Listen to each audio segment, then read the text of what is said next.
Hi friends, welcome to my channel. ఈరోజు video చాలా ఇంట్రెస్టింగ్గా ఉందండి. వీడియోని ఎక్కడ స్కిప్ చేయకుండా ఎండ్ వరకు చూసేయండి. లోపలున్న మనుషుల హెడ్ అరవింద్ జేడీతో మాట్లాడుతూ ఏంటి జేడీ అని అడుగుతూ ఉండగా జేడీ షాక్ అవుతూ ఉంటుంది. ఏంటి నీ పేరు నాకెలా తెలిసింది అని ఆశ్చర్యపోతున్నావా?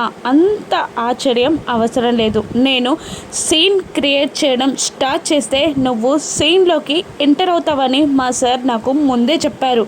ఇక నేను చెప్పేది ఒక్కటే, మా రాఖీ బాయ్ని వదిలిపెట్టండి. ఇక మేము దేశం దాటి వెళ్ళిపోవడానికి సేఫ్ పాస్పోర్ట్ని మాకు అరేంజ్ చేయండి. లేదు అంటూ ఏదైనా తోక జాడించారో ఇక్కడ ఉన్న పిల్లలందరినీ చంపేస్తా అని అంటూ అరవింద్ కాల్ కట్ చేస్తాడు. ఇక అమర్ కాస్త కోపంగా టెన్షన్గా ఫీల్ అవుతూ ఉంటాడు. ఎంతైనా తన పిల్లలు లోపల ఉన్నారు కదా. ఇక జేడీ ఇలా అడుగుతుంటుంది అమర్ని, ఇప్పుడు ఏం చేద్దాం అమర్ అని అడుగుతుండగా రాఖీని వదిలిపెట్టే ఆప్షన్ లేదు అని అమర్ అనేస్తాడు. ఇక బాగా ఆలోచించే మాట్లాడుతున్నారా అని జేడీ అడుగుతుండగా ఇక మళ్ళీ అమర్ ఇలా అంటుంటాడు, నా ఫ్యామిలీ మొత్తం లోపలే ఉన్నా నేను ఈ మాటే చెప్పేవాడిని అని అంటూ ఉండగా జేడీ కాస్త ప్రౌడ్గా ఫీల్ అవుతూ ఉంటుంది. ఇక వెంటనే మళ్ళీ అమర్ ఇలా అంటుంటాడు, నీ పిల్లలు లోపలుంటే నువ్వేం చేస్తావు అని అమర్ అడుగుతుండగా ఆ అరవింద్ని నేను ఖచ్చితంగా వదిలిపెట్టేదాన్ని కాదు అని అంటూ ఉంటుంది జేడీ. ఇప్పుడు నేను చేసేది కూడా అదే, సుపీరియర్కి కాల్ చేసి విషయం చెప్దాం అని అంటూ అమర్ సుపీరియర్కి కాల్ చేస్తాడు. ఇక జై హింద్ సార్ అని అంటూ వీళ్ళు చెప్పడం స్టార్ట్ చేస్తారు. చెప్పండి అక్కడ పొజిషన్ ఏంటి అని అడుగుతూ ఉంటాడు ఆ సుపీరియర్. ఇక అమర్ ఇలా అంటుంటాడు, టోటల్గా 22 మెంబర్స్ కిడ్స్ని కిడ్నాప్ చేశారు అని అమర్ చెప్తుండగా వాట్ అని అంటూ అందులో అని ఆయన అడగగానే అవును సార్, నా 4 పిల్లలు కూడా అందులోనే ఉన్నారు అని అమర్ అంటుండగా సారీ అమర్ అని ఆ సుపీరియర్ అమర్కి సారీ చెప్తాడు. ఇక వాళ్ళ డిమాండ్స్ ఏంటి అని అతను అడుగుతూ ఉండగా ఇక జేడీ ఇలా చెప్తూ ఉంటుంది, రాఖీ బాయ్ని వదిలిపెట్టాలంట, అంతేకాదు వాళ్ళకి సేఫ్ పాస్పోర్ట్ కావాలంట అని అంటూ ఉండగా నేను ఎక్స్పెక్ట్ చేసిన డిమాండ్సే వాళ్ళు అడిగారు. నేను ఆల్రెడీ మినిస్టర్తో మాట్లాడాను,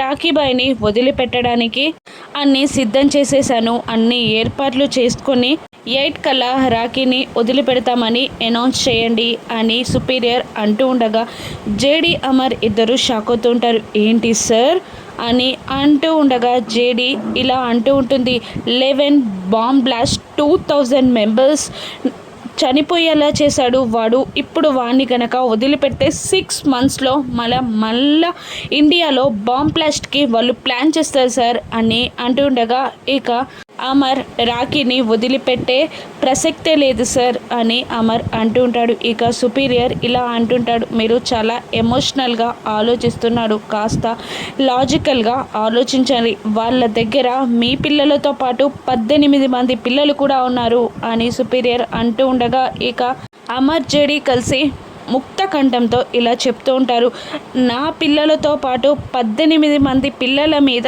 చిన్న గీత కూడా పడకుండా మేము ఆపరేషన్ చేసి సక్సెస్గా వాళ్ళని బయటికి తీసుకొచ్చి అరవింద్ని మిగతా 4 కూడా అరెస్ట్ చేస్తాను సార్ అని అమర్ జేడీ చెప్తూ ఉండగా కాదు, ఇది చాలా రిస్కీ, ఏదైనా జరిగితే చాలా ప్రాబ్లం అవుతుంది అని సుపీరియర్ అంటూ ఉండగా నా భార్య నాకు 4 పిల్లల బాధ్యత ఇచ్చి మాట తీసుకుంది, ఆ మాటని నేను కోల్పోతాను సార్, కోల్పోను, నేను సక్సెస్గా ఆపరేషన్ కంప్లీట్ చేస్తాను సార్ అని అమర్ చాలా కాన్ఫిడెంట్గా చెప్తూ ఉంటాడు. ఇక మళ్ళీ జేడీ ఇలా అంటూ ఉంటుంది, అసలు మేము ఆపరేషన్ చేసి సక్సెస్ అవుతాం, ఫెయిల్ అయినా కూడా మేము ఆపరేషన్ చేసినట్టు మీకు తెలియదని చెప్పండి, మీకు ఏ ప్రాబ్లం ఉండదు అని జేడీ సుపీరియర్తో అంటూ ఉండగా ఇద్దరి మొండి వాళ్ళని ఒకే ఆపరేషన్కి పంపించినప్పుడే నాకు తెలుసు ఇటువంటిది ఏదో సిచ్యువేషన్ నేను ఫేస్ చేయాల్సి వస్తుంది అని.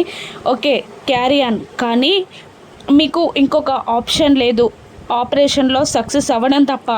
ఈ డిసిజన్ నేను ఎందుకు తీసుకున్నానా అని నన్ను ఫీల్ అయ్యేలా మాత్రం చేయకండి మీరు అని అంటూ కాల్ కట్ చేస్తాడు సుపీరియర్. ఇక ఇంకా 4 గంటల టైం ఉంది, 4 గంటల టైంలో మనం వాళ్ళని కాపాడాలి అని జేడి అంటుండగా అవును అని అమర్ తల ఊపుతూ ఉంటాడు. ఇక బాగి చాలా ఏడుస్తూ ఉంటుంది. పక్కనున్న అమ్మను ఇలా ఆలోచిస్తూ ఉంటుంది. ఇప్పుడు ఏదో ఒకటి చేసి పిల్లల్ని మళ్ళీ ఇది కాపాడితే అమర్ దగ్గర చాలా మంచి పేరుని కొట్టేస్తుంది. ఎలాగైనా దీన్ని ఇక్కడి నుంచి తీసుకెళ్ళాలి అని అంటూ బాకి భుజంపై చెయ్యి వేసి, మిస్సమ్మ నువ్వు ఎంతలా బాధపడుతున్నావో నాకు తెలుసు. పిల్లలకి ఇలా జరగడం తప్పే, కానీ ఇక్కడుండి మనం ఏం చేస్తాం, అమర్ చూసుకుంటాడు, మనం వెళ్ళిపోదాం పదా అని మను బాగిని అడగానే ఇక బాగి కోపంగా వెనక్కి తిరిగి వేలు చూపిస్తూ బెదిరిస్తూ ఉంటుంది. ఏంటి నీ ముసలి కన్నీరు నాటకాలు నా వద్ద కాదు. పిల్లలు నా దగ్గరికి వచ్చి నాతో పాటు ఇంటికి వచ్చే వరకు నేను ఇక్కడ నుండి ఎక్కడికి కదలను. కావాలంటే నువ్వు వెళ్ళు అని బాగి మనుని కసురుతూ ఉంటుంది. ఇక కోపంగా అటు ఇటు చూస్తూ మను అక్కడ నుండి వెళ్ళిపోతుంది. ఇక మళ్ళీ బాగి రాథోడ్ అని అక్కడున్న రాథోడ్ని పిలుస్తూ ఉంటుంది. ఏంటి అని అడుగుతూ ఉండగా నేను ఒక్కసారి ఆయనతో మాట్లాడాలి అని బాగి అంటూ ఉంటుంది. కుదరదు మిస్సమ్మ, చాలా స్ట్రిక్ట్గా ఉంటుంది సార్ ఈ టైంలో అని రాథోడ్ అంటూ ఉండగా ఒక్కసారి అడుగు అని అడుగుతూ ఉంటుంది మిస్సమ్మ. ఇక ఒక్క నిమిషం ఆగు, సార్తో మాట్లాడి అడిగి వస్తాను అని రాథోడ్ అమర్ దగ్గరికి వెళ్ళి, సార్ మిస్సమ్మ మీతో మాట్లాడుతుందంట అని అనగానే అమర్ మాత్రం ఛాన్స్ ఇవ్వకుండా చాలా కోపంగా ఇలా అంటుంటాడు. ఎనీ పేరెంట్ని లోపలికి రావడానికి వీల్లేదని స్ట్రిక్ట్గా కండిషన్స్ ఉన్నాయి కదా, మళ్ళీ ఎందుకు అడుగుతున్నావు అని అమర్ అరుస్తూ ఉంటాడు. కాదు సార్ మిస్సమ్మ ఒక్కసారి అని మళ్ళీ అడుగుతూ ఉండగా ఎవరైనా ఒకటే అని చెప్పానా అని అమర్ కసిరేస్తాడు. ఇక దాంతో వెళ్ళి రాథోడ్ బాగితో ఇలా చెప్తూ ఉంటాడు. ఆపరేషన్ పూర్తయ్యాక సారే వచ్చి నిన్ను కలుస్తానన్నారు మిస్సమ్మ అని అనగానే మిస్సమ్మ బాధపడుతూ అక్కడి నుండి వెళ్ళిపోతుంది. ఇక జేడి వచ్చి రాథోడ్ని తనెవరు అని అడుగుతుండగా అమరేందర్ సార్ భార్య భాగమతి అని చెప్పగానే ఇక ఆ గేట్ తీయమని జేడి బయటికి వెళ్తుంది బాగితో మాట్లాడడానికి. హలో భాగమతి గారు అని జేడి అంటూ అండర్ కవర్ ఆపరేషన్ అని తనని తాను పరిచయం చేసుకుంటుంది జేడి. ఇక ఒక పేరెంట్గా మీ పరిస్థితి నాకు తెలుసు. ఆయన 4 పిల్లలు లోపల ఉన్నా కూడా తను భయపడకుండా ధైర్యంగా డ్యూటీ చేస్తున్నారు. ఇప్పుడు కనుక మీరు ఆయనతో మాట్లాడితే చాలా ఎమోషనల్గా ఫీల్ అవుతారు. ఆ ఎమోషన్లో కరెక్ట్ డిసిజన్ తీసుకోలేరు. మీరు ఏది వేరే రకంగా ఆలోచించకండి. 7:30 కల్లా మీ పిల్లలు మీ దగ్గర ఉంటారు అని జేడి అంటుండగా అలాగే అంటూ బాగి 4 అడుగులు వేసి మళ్ళీ ఇలా అంటూ ఉంటుంది. అయినా నేను ఆయనతో మాట్లాడతాను అన్నది పిల్లల కోసం మాత్రమే కాదు, లోపలున్నవారు ఆయన పిల్లలే కాదు, ఆయన ప్రాణం కూడా. ఆ పిల్లలని ఏ చిన్న గీత కూడా పడకుండా ఆయన బయటికి తీసుకురాగలరన్న నమ్మకం నాకుంది. కానీ ఆ ఆపరేషన్లో ఆయనకి ఏం కాకుండా చూసుకోమని చెప్దామనే నేను మాట్లాడతాను అన్నాను. మీరు ఈ విషయాన్ని ఆయనకు చెప్పండి అని అంటూ భాగమతి బాధగా వెళ్ళిపోతుండగా చెప్పడం ఎందుకు, టైం వేస్ట్, ఆల్రెడీ వినేశాడు కదా అని అంటూ జేడి అమర్ వైపు చూస్తూ ఉంటుంది. ఇక అమర్ బాగి ప్రేమని అర్థం చేసుకొని చాలా హ్యాపీగా బాధగా ఎమోషనల్గా ఫీల్ అవుతూ ఉంటాడు. ఇక జేడి అమర్ ఇద్దరూ కలిసి లోపలున్న అరవింద్కి ల్యాండ్లైన్కి కాల్ చేస్తూ ఉంటారు. ఇక ఆ టైంలో అరవింద్ అక్కడున్న పిల్లలతో ఇలా మాట్లాడుతూ ఉంటాడు. ఇక్కడ అమరేంద్ర పిల్లలు ఎవరు అని అంటూ ఉండగా అమ్ము ఆనంద్ ఆకాష్ భయపడుతూ ఉండగా అంజు చెయ్యెత్తి పైకి లేచి నేను లెఫ్టినెంట్ అమరేంద్ర గారి చిన్న కూతుర్ని అని చెప్పేస్తుంది. పేరేంటి అని అడుగుతుండగా అంజలి అని అంటూ మీ పేరేంటి అని అడుగుతూ ఉంటుంది. ఇక తను పేరు చెప్పకపోవడంతో ఏంటి పేరు చెప్పడానికి కూడా మీరు భయపడుతున్నారా అని అంటుండగా ఏయ్ అని అంటుంటాడు అరవింద్. ఇక అంజుని అమ్ము పక్కకి లాక్కొని సారీ అంకుల్ సారీ దీనికి లూజ్ అని అంటుండగా ఆనంద్ ఆకాష్ క్షమించమని వేడుకుంటూ ఉంటారు. ఇక ఇదేంటో తెలుసా, AK-47 ఇందులో చాలా గుండ్లుంటాయి, నా చేతిలో గన్నున్నా నీకు భయం అనిపించట్లేదా అని అంజుని అరవింద్ బెదిరిస్తూ ఉండగా మా డాడీ ఏం చేయగలడో మాకు తెలిసినప్పుడు భయపడాల్సిన అవసరం ఏంటి?